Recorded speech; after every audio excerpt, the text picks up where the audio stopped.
们今天非常荣幸能够邀请到中央研究院的徐赞生教授来给我们今天的演讲。那徐教授呢，他的研究领域是关于图论的一些理论还有应用，另外还有一些资料密集的运算。Okay, so today we have our speaker who is Dr. Tsan-sheng from Sinica, and his research area is graph theory and data-intensive computing, and he's a really excellent researcher. We are very honored to have him here. So let's welcome Dr. Xu.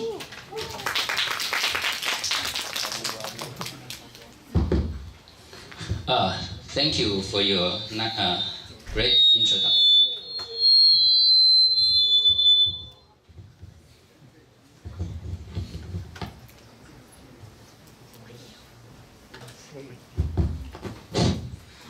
Thank you for the introduction and for the welcome signs from the microphones.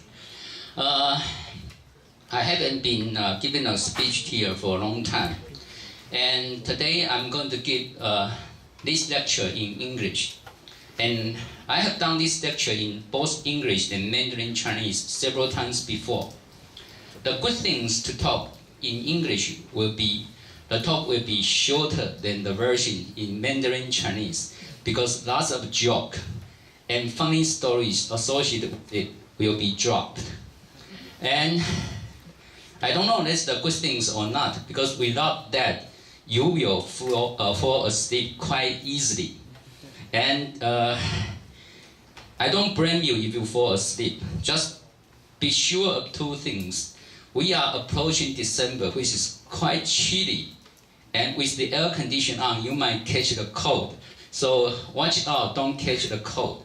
And if you do catch the cold today, be sure to wake up to listen to my talk, because it's going to be something related to cold, influenza, which is flu, and you might learn something useful to defend if you get a cold. And one other thing is to remind you, if you fall asleep and don't get a cold, don't make any noise, just quietly sleep and don't do anything stupid to let the professor knows you are here and sleeping. Okay, enough of that introduction. For the next hour, I'm going to tell you a system that I built on efficient simulations of the spatial transmission dynamics of infectious disease. Infectious disease means disease that can spread out through contact or through other means. And I will use influenza, which is a very bad cold, caused by virus. And this is my name. And in case you can read Chinese, this is my Chinese name. And first of all, before the talk, let me do some promotional. If you don't know where Academic Sinica is, I'm here, Academic Sinica, Nankang, northeast of Taipei City, main city. You guys are here, Zhongli. So we are probably 120 kilometers away. And Academia Sinica is a government, the only pure research government institute in Taiwan, in case you don't know. And we have 32 research institutes. And in the campus, it's a nice campus with about 32 institutes and around 7,000 people working inside. 20% or 25% of them have PhD degrees, and 10% of them, around 700 of them are PI or professors. And we have three main branches, and we are in the mathematics and physics branch. We are Institute for Information Science, which is another word to say for computer science. And there's a historic reason that we use information science instead of computer science, because we think computer is only a mechanism, but information contains more than a computer contains. And this is our campus. And we are right here by the bird. And this is a very nice bird, a national heritage of Taiwan. And you should have seen something around this campus too. And the reason I want to get a promotion idea is that although the professor is here, I still want to say we have a graduate program in PhD, and it's purely in English. Everything is done in English, and we take 50% of the people from foreign countries. And we have a degree program that working with many universities. Unfortunately, Central University is not one of them, but I think something can be worked out. In case you are interested or after graduation want to get a job, consider that. And I'm from Institute of Information Science or Computer Science, and we have several labs. They have theory, they have system, and they have, of course, the ever popular AI branch. And I'm not in the AI branch, I'm in the smaller ones called theory, the last one. And my lab is called Massive Data Lab. And we have a lot of things to do. We have co-workers, like working with Central Disease Control of Taiwan, which is the main cooperation that we have done for this talk. And we have, I'm also teaching at National Taiwan University, so I got some students there, and we work with some well-known international scholars on this project too.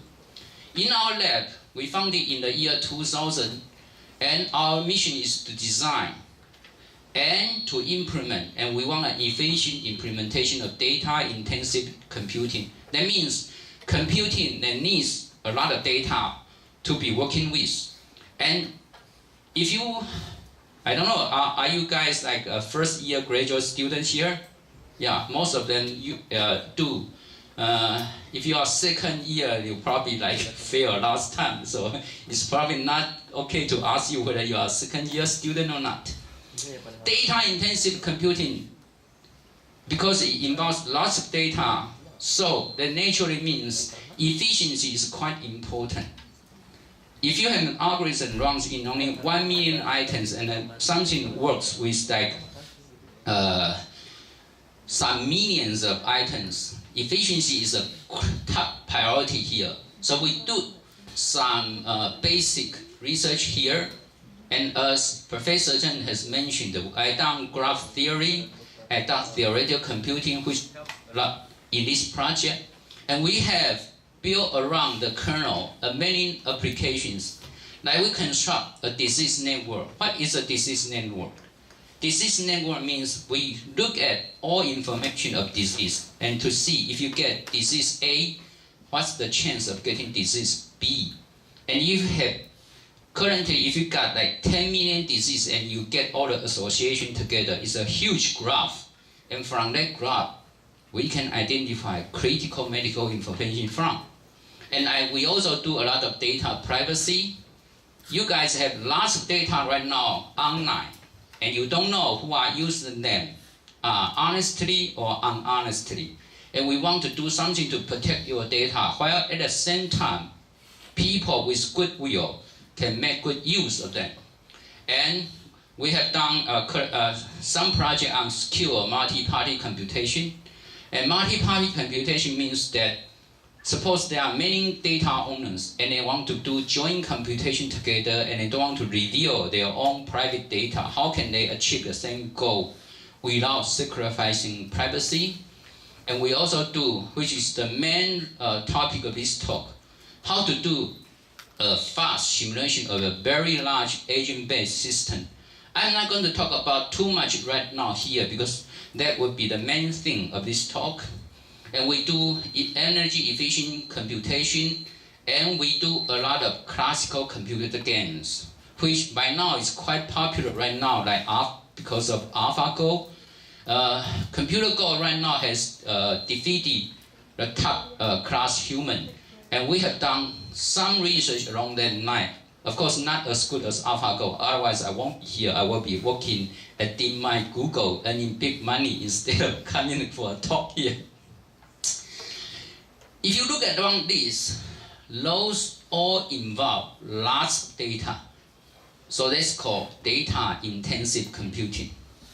And at this moment, I'm going to switch to the main thing of this talk.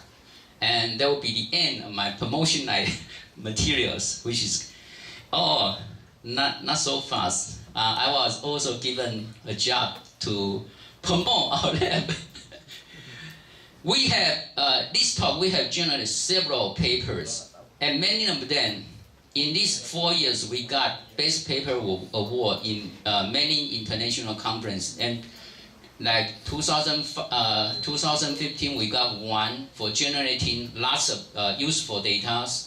And 2016, we got, we do a faster design for vaccination strategy. If you don't know what that is, that will be a main thing of this talk too.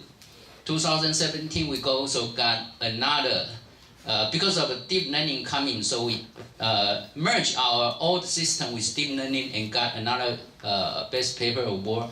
And very recently, last but not least, we got one last month out of the medical conference.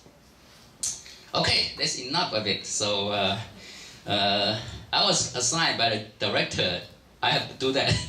If I go out to give a job, if everybody goes out to give a job, we need to do some promotion ideas. And right now I'm switching to the main thing of this talk. In this talk, I'm going to tell you an introduction, our motivation, and a proper definition of our problem. That's really needed for every research. And I would, as I told you, I'm an algorithm theory guy. I'm going to tell you how difficult it is from an algorithmic point of view of building this system efficiently. And if time allows, I will talk about some of the ongoing and future research. In fact, some of the future research has been done, but I'm still going to talk about some of the more future things to do. And finally, concluding remark, and you can all go home, and I also can go home after that.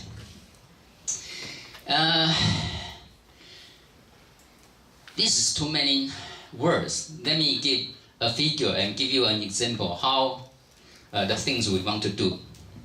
An agent-based simulation is a simulation system trying to treat each object as an agent. And this agent will add on its own a lot of properties, according to a lot of properties, according to a lot of actions. From those properties, actions will be given to these agents. And we want to know all together in a system, all those agents are doing. So right now, our agent in the system, we work on a Taiwan simulation model. And anyone can tell me how many populations in Taiwan? Can anyone tell me how many people are there in Taiwan, roughly? We'll take a vote, like 10 million, 25 million, or 50 million. Around 25, in fact it's 23 million and some changes. So we got 23 millions here. And imagine if your eyes are sharp enough, you should look at this. By the way, in case you don't understand, you don't recognize, this is a map of Taiwan Island. Oh, okay. Okay. Next time, no joke. I promise in English talk, there's no joke. Each green dot, if you look sharply, and if your eyes are sharp enough, each dot represents one person. Okay? So we should have 23 million dots on the map. Don't try to open your eye too hard because I'm lying. There's no 23 million dots here. It's only a representation. We probably got like 23,000 dots there. The reason is that if I plug in 23 million dots, this item will be full of green. You cannot recognize one from the other. Okay? So we got 23 million. Imagine, just take a moment. Trust me, it's 23 million dots. And each dot is a person. And if you know that influenza is caused by virus, so suppose some people here got influenza, it's going to affect people around him, right? And we have a mathematical model on if you get influenza at day 1, and if we stay in the same lecture room 2 hours, what's the probability that you are going to get my cold as well? And through that, because we come to this talk together, the little green dot, if it's infected, it will become red dots, and the red dot will spread around the island. Okay? And we want to see, if you look at the title of my talk, we want to see the spatial transmission pattern. Spatial means if something happened in Central University campus, what time and in what sequence it will spread out around the neighboring counties, and eventually when it will reach Nankang, and eventually when it will spread around the island in what kind of pattern. So previously people only talk about temporal relations. Temporal means if you got someone infected here, when will be the next victim happens? But that's not really good enough for the guys in CDC, because they also need spatial relations. They want to know where this guy will be, instead of just knowing when this guy will occur. Because if Central University got a problem, the next guy is going to happen in the surrounding regions. If that guy happens in the southern part of the country, that means probably not originated from here. It's a second case. To do with a second case and with a continuous case will have different strategies to defend our people in terms of public health point of view. Okay? So we want to build this system so it would represent a spreading pattern. Now, enough of the talk here. I'm going to show you a video actually showing a system that we have built. If I can find a video. It's either one of these, but I don't know which one.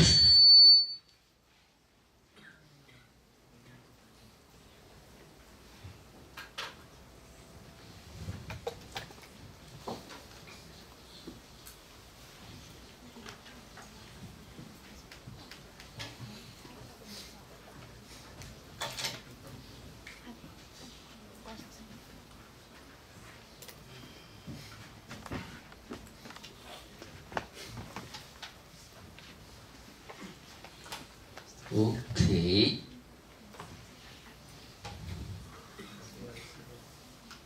Didn't work. Why?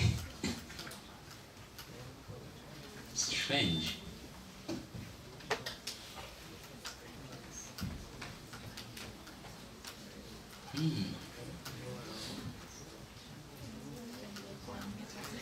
Normally it should work.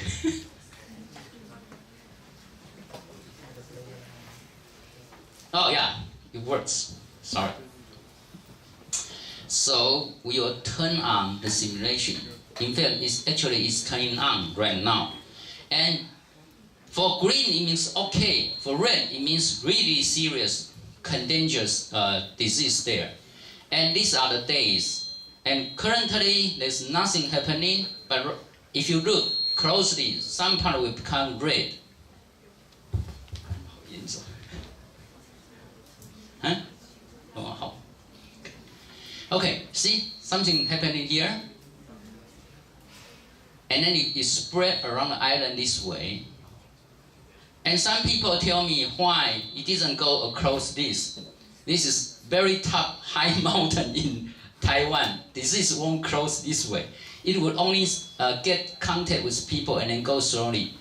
And then after it dies down, meaning that everybody recover from flu, then it's okay. So we'll go to that video again if possible. And this time I'm going to freeze at the point that I want to talk about. here. I'm going to freeze here. No, not here. Okay. How I'm going to freeze here. This curve means that the amount people get infected, and it's in terms of 10,000. And this is the first day is day 0, and when you reach 6 months, it will become like this. And the red one means a lot of people get influenza hit in this region, and the blue one means not yet.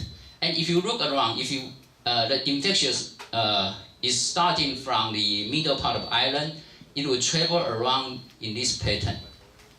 So if you have a video and present it at a disease control conference, the top official can make good use of this figure to figure out what to do next in order to stop the wide spreading out of the disease.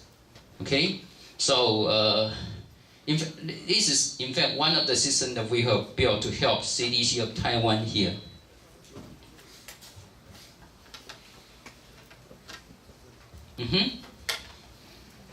So let me mention a little bit about the fundamental model of this system.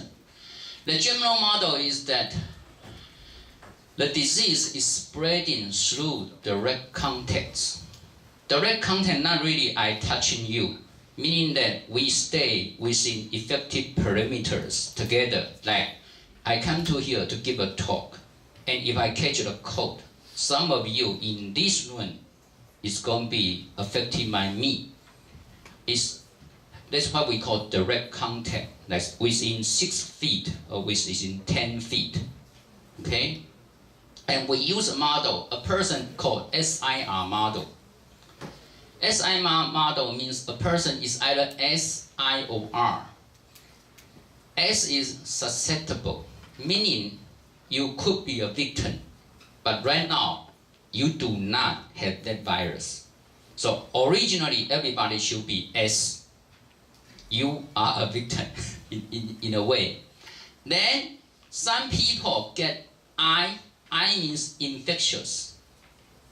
He got virus somehow, some way. And most of the time, the virus comes from foreign imported from foreign country.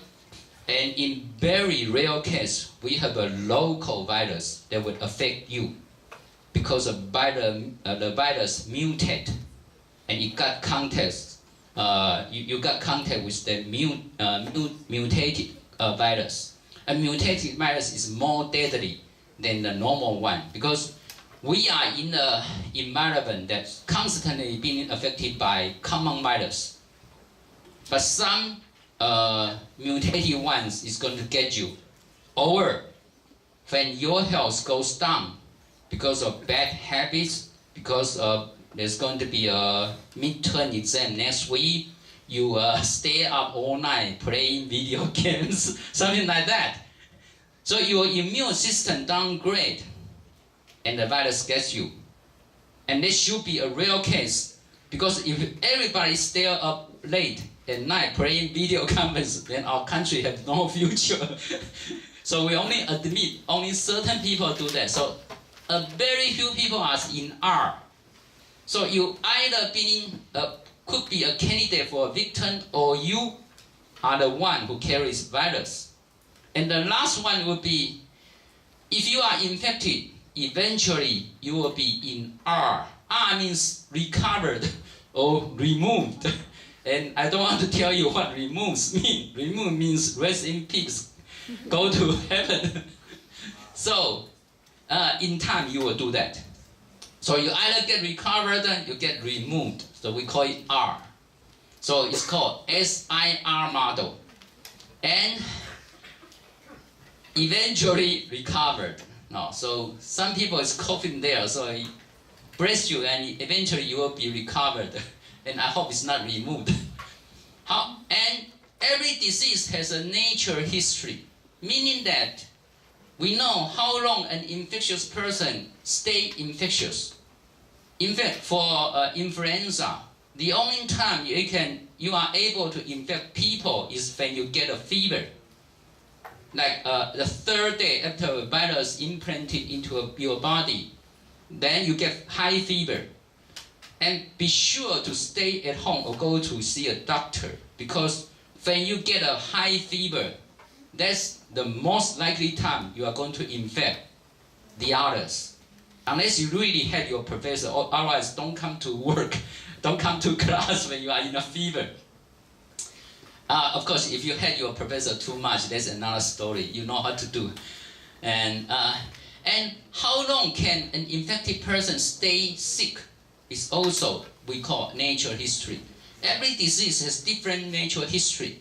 Influenza have their own, and the other infectious disease such as enterovirus has different ones. If you don't know what that is, don't pay too much attention to it. It's another deadly virus that you don't want to get anyway. And the probability of getting infected by infectious person is really depends on how long you stay with this person and where you stay with him. For example, in this stadium, people here will have less likely being infected than probably you stay in the same dormitory room, because you are closer in range, and because of this one has air conditioning. Okay, and it also depends on your personal condition. How long did you sleep last week, in average, and how hard did you study for your midterm next week, etc. And in general, it's something to do with your age. If you are a young child, you are going to be easily infected by one disease but not the other. But for elder people, they are easily to be infected by another disease instead of the one that's easily infected to the young people. It's all different. And these are all called natural history disease. So to do this problem, you really need to understand this. And we are computer scientists. At least I'm a computer scientist. I don't know this. So this project has many persons from the medical department to join work with. So we call it interdisciplinary research. And we have all of these. In case you don't believe me, I'll show you.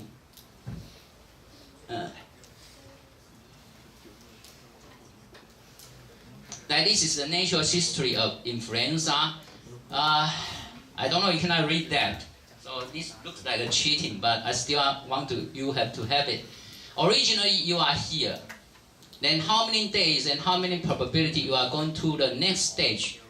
So people here are in S, susceptible or could be affected or had never been infected before. After a certain time, we call a latent period, you will either get symptom like coughing, high fever, or you get no symptom at all. And we got all those magic number here. And those those number means at this stage, how dangerous you are, in fact, essentially. And how do we get this one? I don't know. It's given by medical experts. That's not my business anyway. They only tell me all those we call parameters of a disease. Okay? So let's go back to that slide. So far so good, right? I hope. And how much time do I have in total? About an hour? Just tell me about 30 minutes, then I'm done here. Okay, previously there are other research has obviously this is a very important problem. Every country is facing this problem. They need assistance to decide how bad they are going to be hit by some disease this year. So they need assistance. Previously, they do partial differential equations. Anyone who doesn't know partial differential equations, don't ask me to explain it. It's mathematics, and you should have that differential equation stuff in your college. And if you don't know, don't ask me, ask the people in the math department. It used variables in differential